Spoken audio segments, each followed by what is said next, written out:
Homeowners at Wood Island Estate in Ishawo within the Ikorodu area of Lagos State say they are still grappling with the trauma and financial losses months after suspected land grabbers stormed the community and demolished several properties. The invaders, allegedly backed by security operatives, carried out the demolition late last year, leaving residents in shock. Victims claimed that the land grabbers, who could not present valid ownership documents, also demanded payment from homeowners to regain access to their own properties. Chairman of the Community Development Association, Adekunle Adega, expressed concern over the lack of legal justification for the action, noting that no court order was ever presented. He said the invaders claimed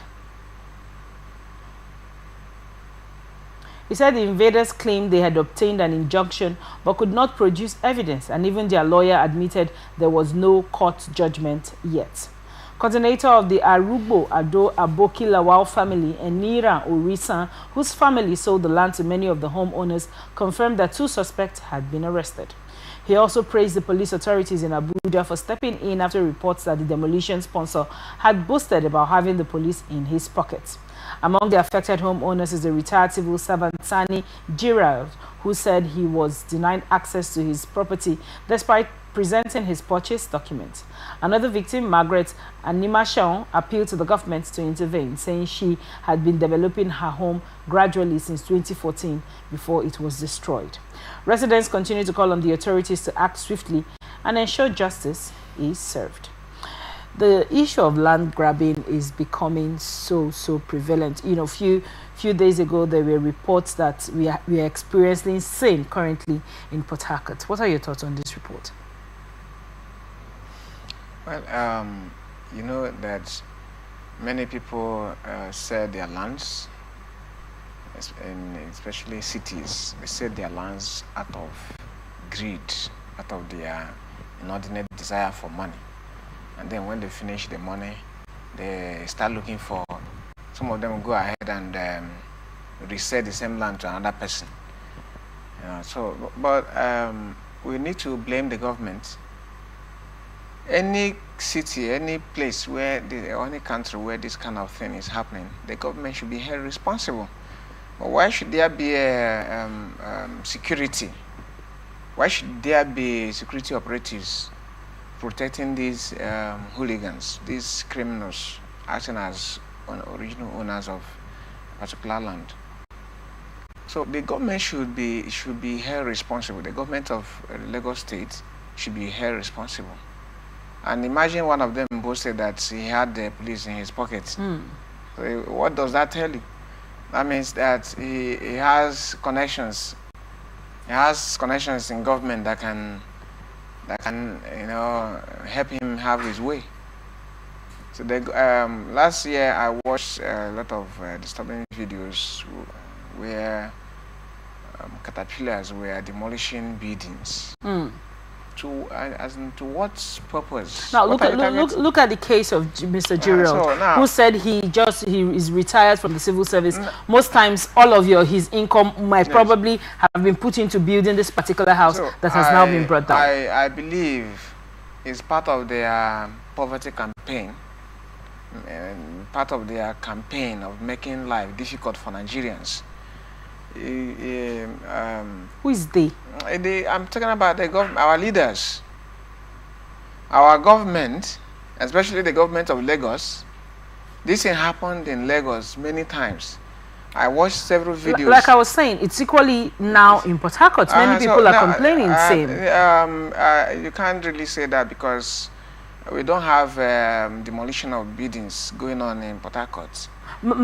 I have a cousin that has a property at Airport Road. Okay. And that property, as at last week, was taken away, and he was asked to pay 3 million to get it back. To get it back. Taken away by whom? Taken away by some guy and his family, and he has been asked to pay 3 million in order to get it back. Yes, it happened. I have a pastor here. The land he bought at Amagwa. The people that sold the land to him have sold the same land to another person, and they're asking him to You know, if he needed the money, if he needed the house, that he should pay a certain amount of money. But he told them that he had already sold the land to a military man. So I didn't follow the story again. So well, this is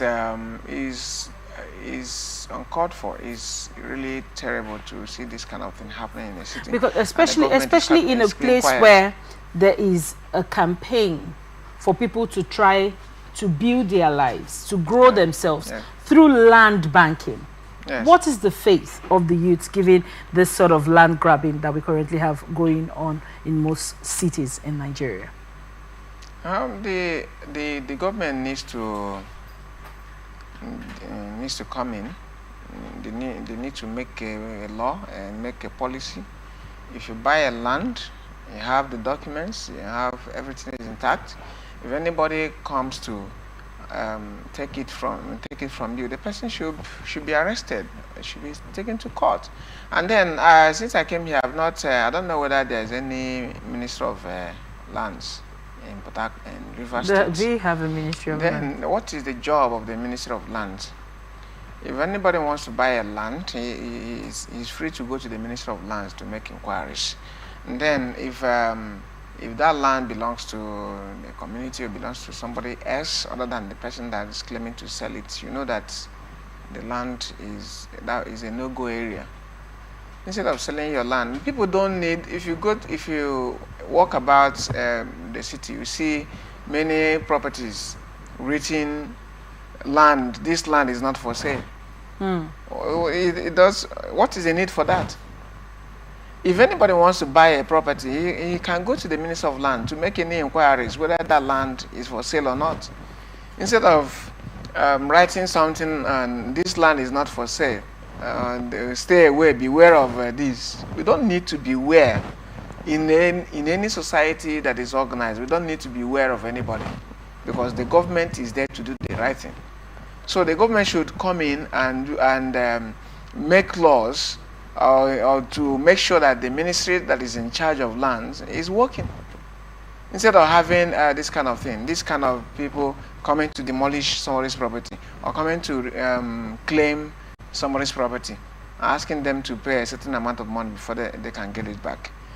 The government of Lagos, there was a time was it after the election of 2023, when they went on a rampage demolishing buildings belonging to Igbo people. I think you watched the video. So that is their how they played their politics. I watched a lot of videos where Igbo people, homeowners. Was it only houses of Igbo people? Then yes, as of that time, houses belonging to Igbo people. Houses, stores and plazas belonging to when that demolition happened, many people did come out to say their buildings were demolished. It wasn't necessarily a tribal demolition. That was how many of us saw it, because we believe that thing, because it happened in the aftermath of the 2023 elections, presidential elections. So we felt that maybe they were reacting because their man lost in Lagos or humiliated in Lagos, something like that. So even if it was targeted against the Igbos, we need to know why are you doing this? But the landlords say ought to take it up with the authorities and go to court. Now, those that have gone to court, what has happened? Well, you tell me. Have they regained their biddings? They have not. The biddings are gone. What we are saying is that this kind of thing will surely bounce back to hurt the economy. When you are making life difficult for the citizens, you are killing your economy.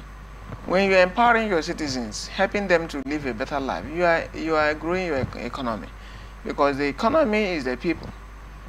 Countries like China, now you remember when China was the most populous country in the world a few years back.